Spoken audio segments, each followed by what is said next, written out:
What's going on, everyone? It's Marco and Hannah. We're outside the Apple store. We are going to go take a look at what it's like to buy an Apple Watch, get fitted, and then also take a look at the software and see what it's all about. So let's go check it out.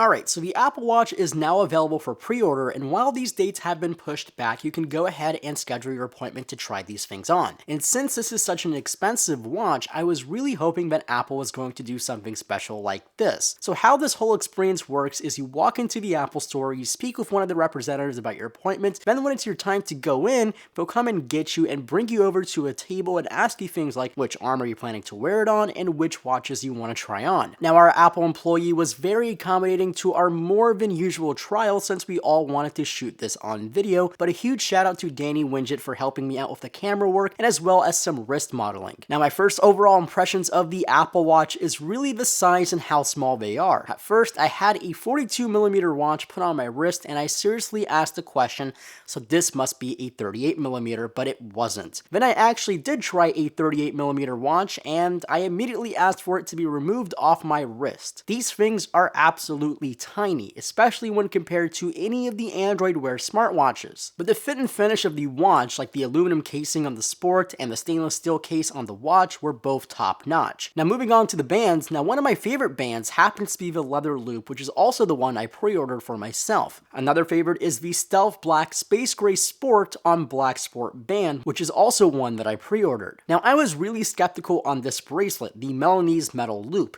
but it's pretty cool stuff. The magnet is really freaking strong and it doesn't pull on any of your arm hair, but it does look really feminine, but again, it's really kind of interesting as well. Now this one, the one that I initially wanted when the Apple Watch was debuted, but then I quickly didn't want it because I saw the price tag of $1,100, is the Space Black and Black stainless steel band, but man oh man, this thing is dope. Simple as that. And one thing that I noticed on both of the Link stainless steel bands is they do pull on your arm hair, but no more than your typical Link steel bracelet. But a really interesting thing with the Apple steel bracelets is you can size them right at home with the buttons built in, and you have 5 links on each side, and I think that's really consumer friendly. Now lastly, if you want to swap these bands out, it is super easy to do that as well. You can just push the buttons on the inside of the band and slide them out. The next thing that surprised me was the display. It's literally the best watch display I've seen. It's bright, it's super dense, and it just looks more saturated, more colorful, and just plain better than any of the Android Wear smartwatches I've seen. Okay, so after we got fitted for our watches, we walked our way over to the hands-on area to check out all the software and the user interface. First off, we have the touchscreen, but we also have a button on the right side of the watch and a new invention called the digital crown right above it, which works very similarly to your finger. One thing I noticed right off the bat is how smooth the digital crown was. It almost felt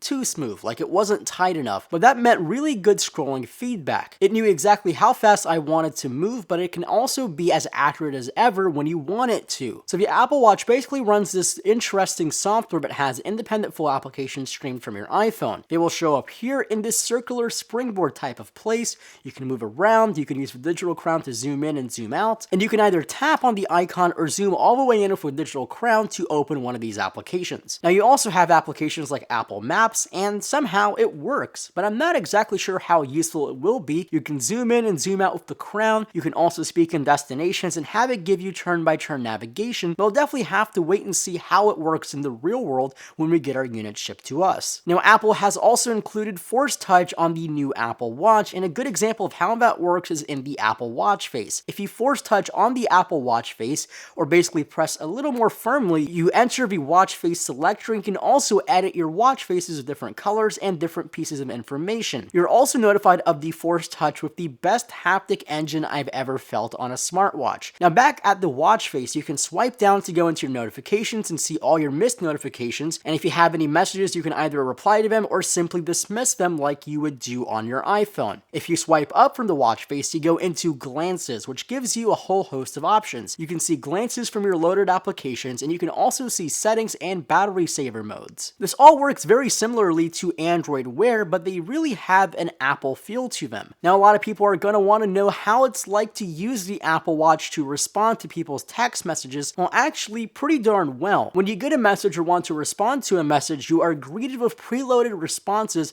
or you can simply speak into Siri, and somehow it works surprisingly well in a very, very loud environment such as an Apple store. Now, after you speak your response, you are given the option of either sending it as a text message, or you can send them the complete audio message like you can do in iOS 8. Apple also introduced a few new methods of communication. Now, this will use the button on the side, and when you press the side button, it will take you to your list of favorite people. Now, you can click on one of these people. For example, we clicked on Carissa here and call them, message them, or this new third option called Digital Touch. Now, this will open up a blackboard where you can draw things to your friends by simply drawing on the display. You can also tap on the screen to send haptic feedback taps to the other person, and if you're seriously interested in that person, you want to take them out on a date, you can put your two fingers on the screen and send them your current heartbeat. This is interesting to say the least. If you happen to click on just the plain text message, again, you can either speak your entry or use one of their preloaded messages, or now you can send these new emojis where you can adjust their expressions by using the digital crown. Now, this is where it gets somewhat fun, but also really creepy really fast. And one more quick note for the Apple Watch is if you double press the button here, you will enter Apple Pay. Now, I think that's a super simple and very easy way to do that. Now, overall, I'm really impressed by the Apple Watch, but it does seem a little too complex and more complex than Apple typically is with their products, but again, I cannot say definitively until I get one of these things on my wrist for a few days. The screen's great, the buying experience is excellent, and the software for the most part is really good. The hardware though is on a completely different playing field, and in my opinion, that's really why the Apple Watch can get so pricey. The stainless steel and sapphire display is a luxury timepiece,